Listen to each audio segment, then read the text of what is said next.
All right, no, we got a busy day. We'll start with Coach BJ first, and then go into players, and then pro day. So, questions for Coach? Just raise your hand. Start with Austin. Coach, 6 practices in now. What have you seen out of Keenan? What are your thoughts on him overall? And I know he had surgery, a year or two ago. Feel like he's back to 100%. He's not back to 100. Those high ankle sprains, they could go on for a long time. Those are injuries that take, obviously, a lot of time to heal from. But he's a tough kid. Movement skills are great. Very, very committed to learning what to do and doing it our way. I've been pleasantly surprised. Really good athlete, runs really well, straight line. Trying to take a little bit more of a leadership role, which I know is harder for guys when they come in from the transfer portal and they're trying to get with the culture of the team that they're in. But he's been really, really good. Look forward to him cutting it loose on Saturday. But so far he's been everything we've expected. It's on similar lines. What do you think of Arion Carter? What was his first few months been like, and just even since December, what kind of growth have you seen, I guess, in his game? With the high school players that come in, we all understand that they should be finishing their senior year. So there is a big leap that they have to make with just even off the field, learning, where to be. Mindset, going to bed, first time away from home. So that in December, January, they're trying to work through that through our off-season program. On the field, he's been, dynamic. I think him and Elijah Herring are probably tied for interceptions in our group. He finds the football, not always in the right spot, but has that innate ability to make plays. And, that's why he was a high-level recruit. That's why, we feel like he's trending to be a, contributor for us next year. Adam? So I understand there's a long way for Arian to get from now to possibly playing in the fall, but are you open to that possibility? Could that happen, a true freshman get in the lineup? You know how it is, especially with guys that come in mid-year. It's not being a true freshman. It's, are you one of the best 22 guys on defense or 40 guys on defense that are going to travel? And if you can help us win, take the year out of it. If you're mature enough and you can execute at high level and help us go win the SEC, you're going to be able to play. The freshman part doesn't mean anything to us. There are guys that are juniors. If they can't, play at a certain standard, we should be to the point they shouldn't be on the field. Rob, and then Rick in the back. Coach, what kind of growth have you seen from Aaron Beasley? Aaron, I think, we all saw how he finished the season. Always believed, he had potential to be an outstanding, football player. He's taken more of a leadership role. He's one of the, elder statesmen in the room. We have a younger room this year, and he's taken that leadership role. And the big thing with him, he's taken his game to the next level. Well, we need him to be more of a playmaker, kind of the way he finished the year. We need him to take that next step, and he's accepting that challenge. Like I said, as one of the elder statesmen, not just in the linebacker room, but on defense. And we like, like I said, we like the trajectory he's going in right now, too, as far as a playmaker and a leader.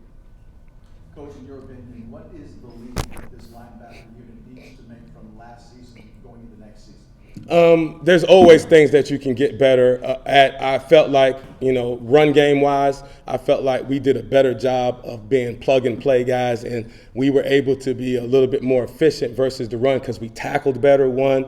And secondly, we were able to play off of the D-line in the secondary where we were able to build a good run wall. We need that to continue and go to another level, but we have to make more plays in the passing game. Didn't feel like we did a good enough job as blitzers, affecting the pass, and we didn't do a good enough job in underneath coverage when we were in zone coverage with the secondary. So that's a really big point of emphasis for us to take it to the next level in the linebacker room.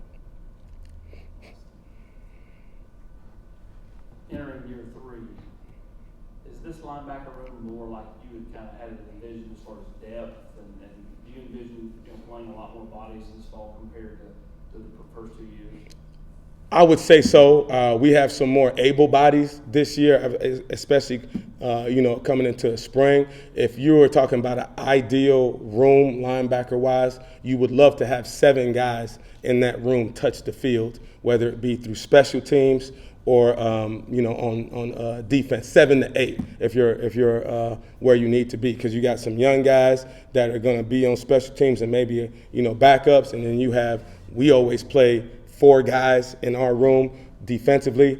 So you should have that group that's going to be special teams and are going to be ready to play, and you should always feel like you have 4 to 5 guys that can step in and help you win at a high level. If you can get to that level, you'll feel like you have a room that's ready to go compete in this league. And I think we're getting there. Not there yet, but I think we're getting there.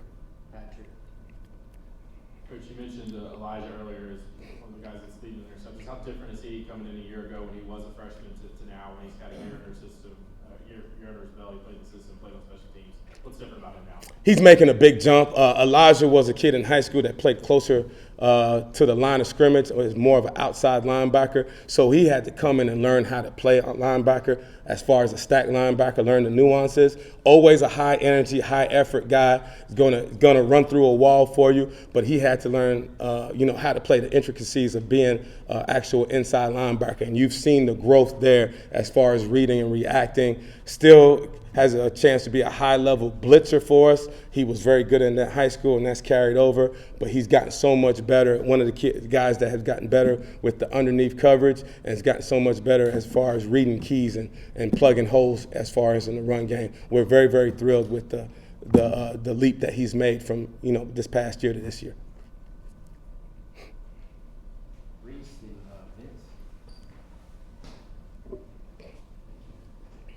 We always talk about your players and how much better they get throughout the years, but how much more efficient and better do you feel in year 3? Myself personally? Yes. You guys always get me one of these questions.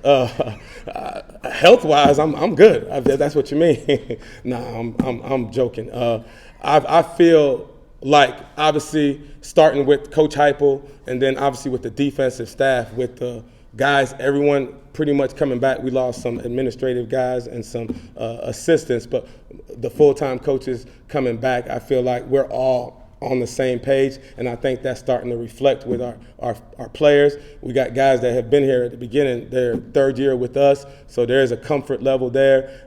Really feel like we're, like I said, got a chance to really be really good on defense this year. Obviously, we lost some talented guys. There's a lot of pro scouts out there today, and I know offensive guys we have some dynamic guys, but heard some great things about some of our defensive guys too. So we're losing some obviously great players for us. But I think with the staff that we have and just, like I said, the continuity that we have, we feel like we should be in even better shape on defense. Coach Banks has done a great job. Thought he did a great job last year with some of the things that we had to overcome. And I think we can really take off this year just because of our familiarity with each other.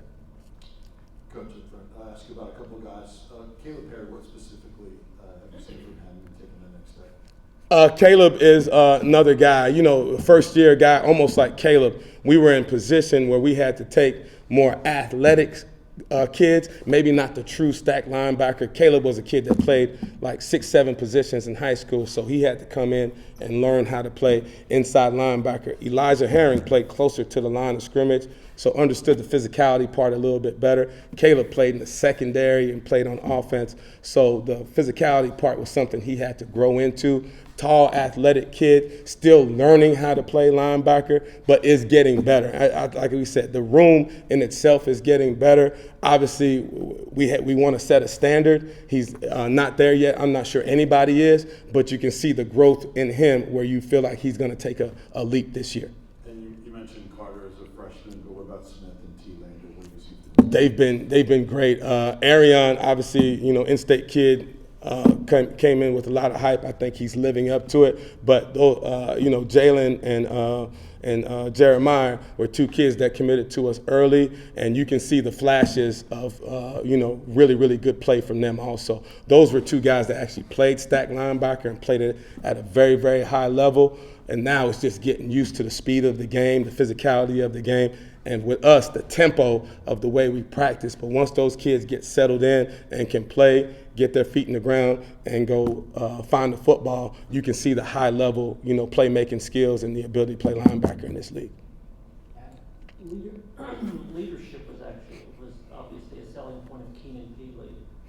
Where does leadership actually show up? How does it translate to better play on defense? Simple answer, and I would say this for you talk to a Fortune 500 company, I would say the same thing with football. Leadership shows up when you're not in the room.